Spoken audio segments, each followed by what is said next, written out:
數秒一般，刻意的緩和情緒，我沒退現流淚。分手的字句不出，那兩淚不停，不知無顧慮。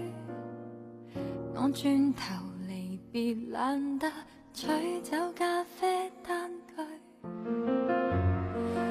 影相機的記憶給我通通刪去，隨即上網訂一張機票，相機在睡，在半空經過氣流起跌，我開始失戀這之旅浮雲端，無人能知道我掉眼淚。